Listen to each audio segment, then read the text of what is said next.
Hot Takes with TBC. The Winter 2022 wave may just be one of the best LEGO Star Wars waves ever. First, we got to take a look at this wave with the perspective that the UCS AT-AT, the $800 UCS AT-AT, is going to be on shelves. Now, this is important because this UCS AT-AT is so expensive that it probably will be minifigure scale. Maybe it's a little bit bigger, a little bit smaller than minifigure scale, but it's going to be close enough to minifigure scale. Now, I just want you to keep that in mind. The UCS AT-AT has to be one of the most requested sets ever. So LEGO is really gonna want to promote this, and on top of that, use it as a way to get people to buy other sets in the wave. Now, what will go well with a UCS AT-AT? Well, other Hoth sets, of course, and that's what LEGO is trying to do. The issue is, it's 2022, the 20th anniversary of the Attack of the Clones movie, which many people were, anticipating because we were wanting a new Jango Fett's Slave 1 as one of the sets, as well as a Geonosian Arena, and possibly more sets like an ATTE and Gunship. Of course, looking at the rumors that we have, this isn't happening, which is upsetting a lot of Star Wars fans. But can I just ask you, is the 20th anniversary really important? We can all agree that 16 years is not a reason to create a special line, but is 20 really?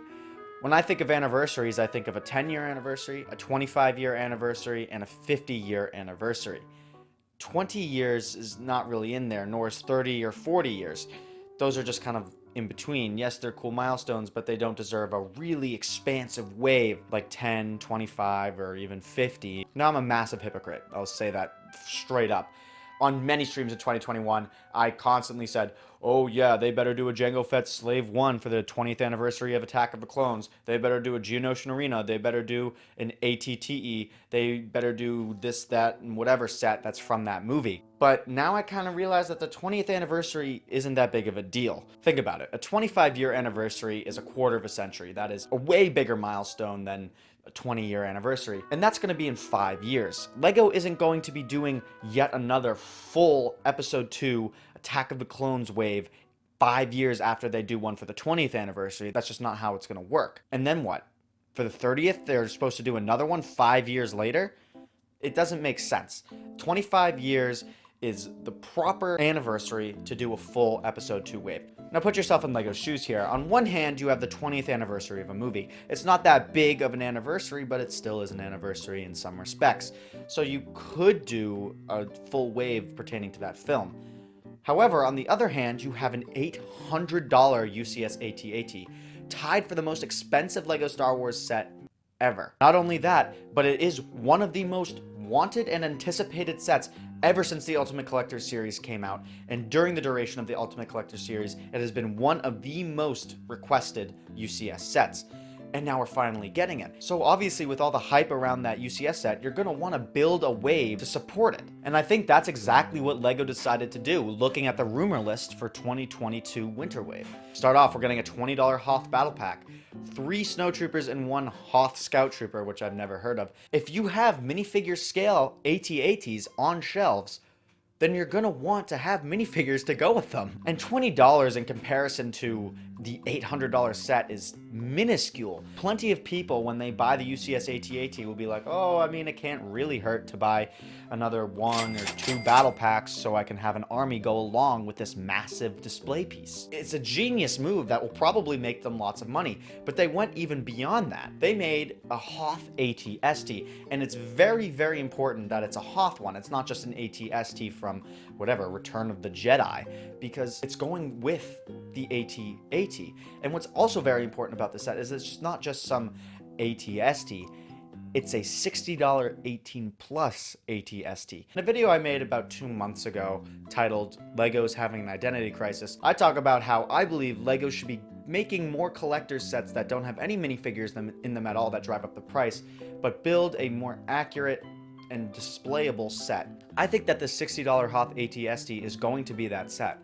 The 18 plus detail speaks volumes. Other 18 plus sets are much more displayable. They don't have as many playability features. They're a lot smoother tiled off. They don't have a lot of studs showing. They're a little bit more fine-tuned. And if that's what this AT-ST is going to be, it's going to be a perfect side piece to the UCS AT-AT. Not only that, but $60 is the perfect price, in my opinion, for the AT-ST to be minifigure scale. Now, if LEGO were to be smart, if they're crafting a wave around a minifigure scale AT-AT, they would make other vehicles within that wave also minifigure scale.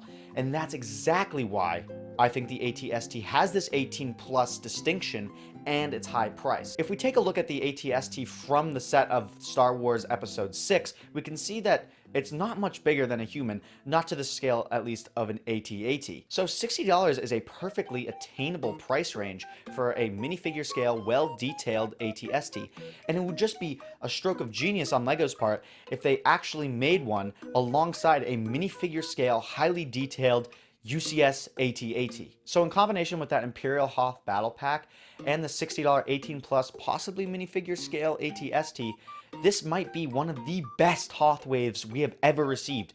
Probably the Hoth wave to end all Hoth waves. Now I know what a lot of people are saying about this Hoth wave is that, well, where are the Rebels? Where are the Snow Speeders? Where are the Trenches? Where are this and that? We don't have the full list for winter 2022. Simple as that. We just don't have the full list.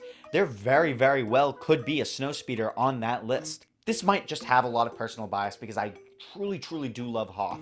And I love the Battle of Hoth. It is one of the most iconic scenes and scenes I remember most from my childhood when I was watching Star Wars. And I'm sorry, I wouldn't want a UCS AT-AT to be released and then nothing else in the wave support it. Yes, I would love to see a battle on Geonosis. Yes, I would love to see a Geonosian ATTE or other smaller sets like a Corporate Alliance tank droid come out for the 20th anniversary of Attack of the Clones, but I think what trumps it is the need for supporting sets for the UCS AT-AT. And ending this video on a really, really good note is that we have zero, absolutely zero idea what summer 2022 holds for us. There very well could be plenty of episode 2 sets coming out then. Until images come out or more leaks or rumors get clarified, I am going to stay confident that this wave may be one of the best ever. And if LEGO does do an episode 2 mini wave in summer, this may be just the best year of LEGO Star Wars ever. Thank you guys so much for watching this video. Plenty of you will disagree with me, so please do that in the comments. I'll be arguing with you, telling you guys how dumb you are. Please hit that like button and subscribe. Also, please do check out my membership program on YouTube. You get access to videos early, as well as exclusive content, starting at only $2. Thank you guys so much for watching. I do appreciate you all. I'll see you guys in the next one. Bye.